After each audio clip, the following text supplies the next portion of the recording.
Hey, welcome back to my channel, Tolfer Talks. It's good to see everyone here.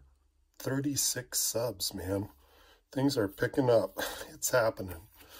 So I don't know who's subbed, but I love you, man, and I appreciate it. Okay, so I thought we'd take a look at Conan number 206 today, book 1 of the Heku trilogy. I was watching some live streams one night, and for some reason somebody was showing this book. Can't really remember who, and there was some debate in the chat over who the artist was, and I think, anyway, Val Semix did not come up. His name was not mentioned. I was pretty sure it wasn't, the usual suspects, and of course, I had to go on eBay and buy a copy of the book just to find out who the penciler, inker, etc. were, and in the process, I just bought, all 3 of them. So I think it's going to be cool going through all 3 books. Probably just look at this one today. But if you get a chance, please check out the crowdfunding link on my YouTube page. It'll take you to a Indiegogo sign up for Winterland. All right, so here we are with Conan the Barbarian, number 206, from I believe 1988. Yep, 1988.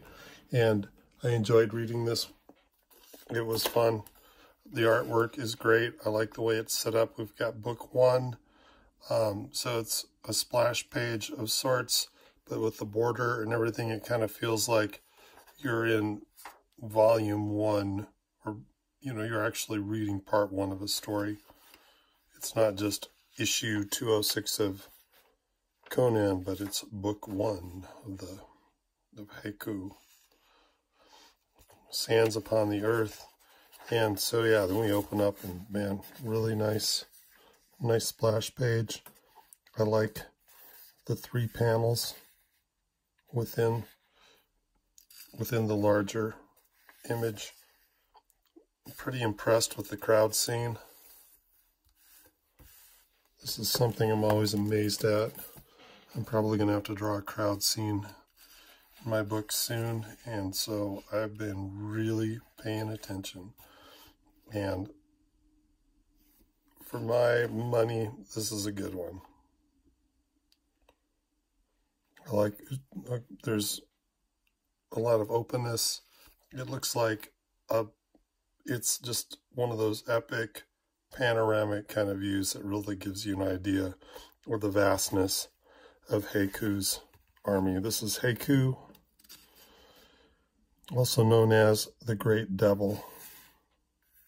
So great is their clan, like locusts in the field, sands upon the earth, Heku.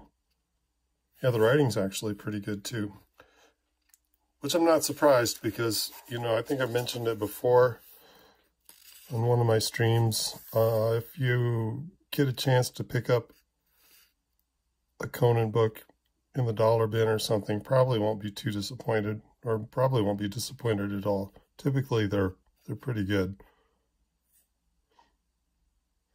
And so we get a shot of Heku and his hordes, the first couple pages. And then this is Conan coming up on the city of Barahi. Many leagues northward, a stranger arrives in Barahi.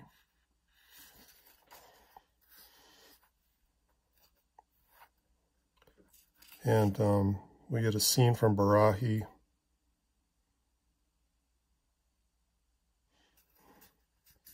This guy is standing in front of the deity of Mitra, deity of love and peace, champion of the weak, a paragon of juvenescent virtue, foisted upon the simpering masses of the weak-willed West.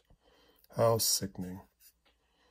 Anyway, this guy is one of Heku's warriors.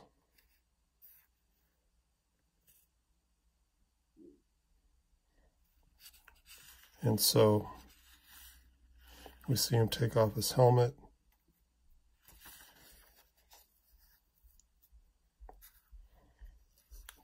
is Conan, so we're in Barahi still.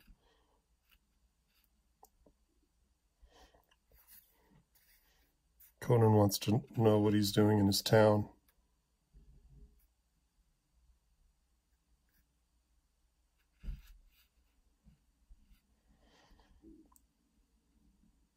Of course, the town isn't big enough for the both of them. And we're going to have a fight scene. This is good rubble, too. I mean, it looks like it's not run-of-the-mill rubble. It's definitely rubble from a church from the, I don't know, the Crimean age. Art historically speaking. But it looks like, it doesn't look like just rubble from anywhere. So, yeah, Conan engages in battle. He's outnumbered. It's not looking good. Conan plays his environment. He takes these guys out.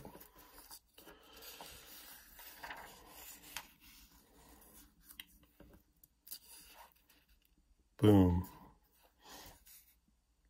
Victory. Conan turns his back on Mitra. And now we're kind of in a flashback scene. At this point, I guess we're not really sure who. Well, it's Kobe's. One of the main characters.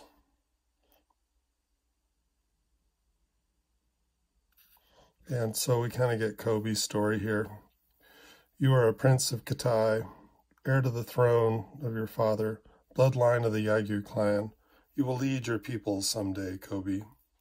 However, before that day arrives, you must attain the triad. You must be invisible, invulnerable, and invisible.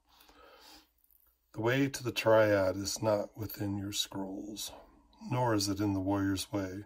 The triad can only be earned through trial and pain. So this is going to, seemingly doesn't turn out well for Kobe. Kobe is sold into slavery and apparently has become a bit of a daydreamer. So he's his traveling companion tells him to wake up.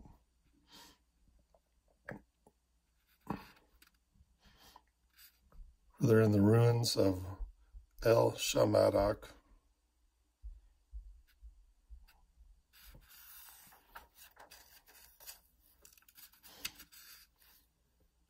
And while they're there, they're surrounded by Heku's hordes. And of course, by this time, we know that Heku was Kobe's father.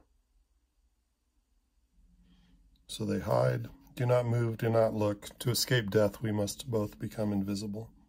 Part of the triad, invisibility. But, no, she has to take a look.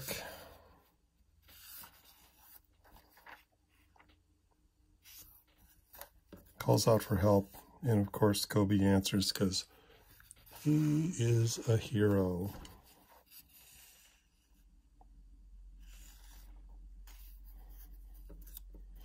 And I really enjoyed the artwork. Semix, it sounds like he started working in comics in 1986. Somehow I completely missed out. He worked for both Marvel and DC and Disney, and so I'm going to start digging through some long boxes. I'm sure I must have some of his work somewhere, but the name just didn't ring a bell. But he does a nice job, especially this figure right here. That's really hard. I'm working on overhead shots right now. I'm not shying away when I need one. I've been putting them in, and especially a female figure is tough. So I'm pretty impressed. Anyway, greetings, my son. You who sold me, how dare you call me son? Don't be ridiculous, Kobe. I didn't sell you. So there's a little conflict right there.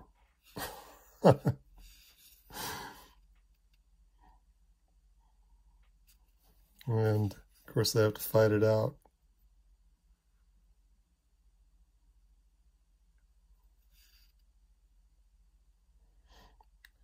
Kobe's a little touchy about being referred to as a slave. Who wouldn't be?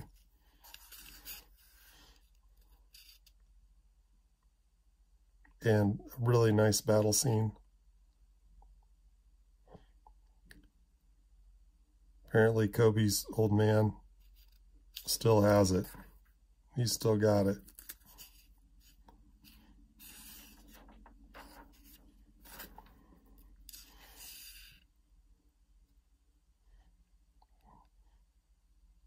But in the end, Kobe, don't. He's your father. Kobe takes out his dad. But, you know, it looks like maybe that's what Heku had in mind the whole time.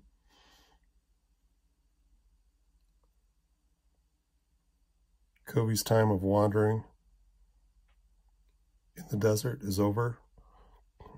And apparently Heku believes that he has what it takes to lead the hordes. Do you realize what you've done? Yes, I've just ascended my father's throne. So the next book is Community, Heku, book 2. And I've got it right here. So we'll take a look at that sometime. I think it's going to be pretty cool. I haven't read it yet, but I enjoyed this issue. The art was great. Story looks pretty good. Didn't really need to know much about the previous issues to enjoy this issue. So, yeah. Conan in the dollar bins. Actually, this didn't come from the dollar bin. This came from, I think, Control Tech LLC on eBay. And it's in, man, very good condition. It's amazing. Much better condition than I'd hoped for. So really, really happy with that. Please check out the link to the Indiegogo and have a great afternoon. Sun's out here for the first time in about 3 months, I think. So that helps. Yeah, anyway, take care. Later.